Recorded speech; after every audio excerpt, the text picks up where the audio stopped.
Tere tänasesse missiooni töötuppa.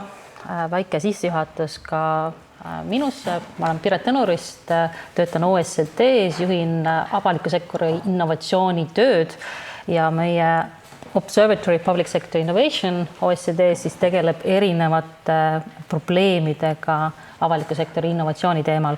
Ja üks nendest on siis ka missioonid. Et meil on selline üksus OECD-s nimega Mission Action Lab, mis on tegelikult mitte ainult observatooriumi ainukene algatus, kus on üle kogu OECD algatus.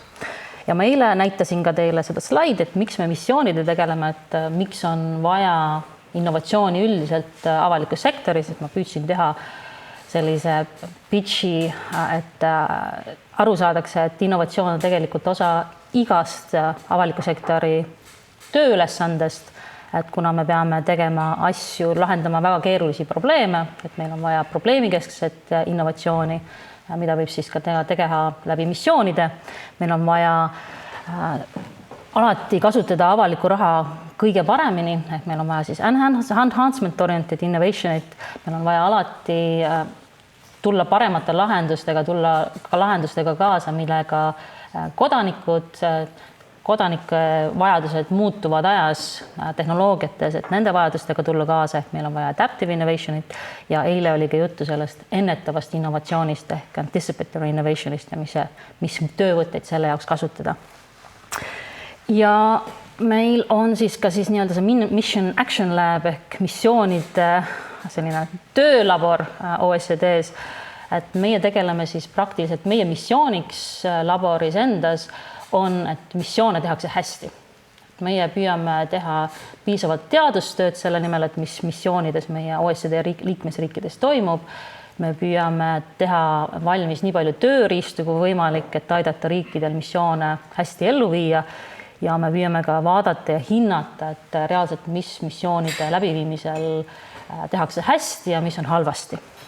Ja meie tiimis, nagu ma ütlesin, et sellises core tiimis on nii avaliku halduse inimesi, kes tegelevad valitsemise teemadega, ka innovatsiooni inimesi, kes teevad puhtalt innovatsiooni, kui ka meie üksustes on ka arengumaadega tegelevad üksusi, kes reaalselt tegelevad ka arengumaades, nii Indias, Kolumbias, mujal innovatsiooni ja missioonide teemadega. Et me vaatame seda teemat natuke laiemat kui ainult OECD riikides. Ja mis me täna teeme?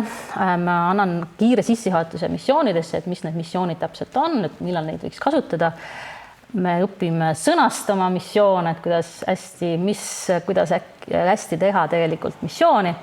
Me räägime missioonide skoobist ja portfellidest. Ja meie viimases sellises loengu osas me vaatame ka seda, et kuidas missioone valitseda, et mis on ka peamised ohud, mis missioonide põhise lähenemisega kaasas käivad.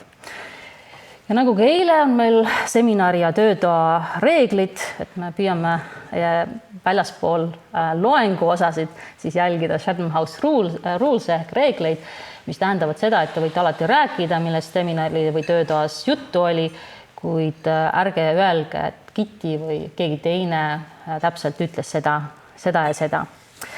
Küsida võib alati pärast ettekandeid, dialoogi arutelu on kõige olulisem, ei pea olema alati kõigega nõus, võib küsida kriitilisi küsimusi, kõik ei pea olema õige ja ei pea alati ütlema seda, et mida teised kolleegid eeldaksid, et oma ametikoha seisukohalt ütleksite.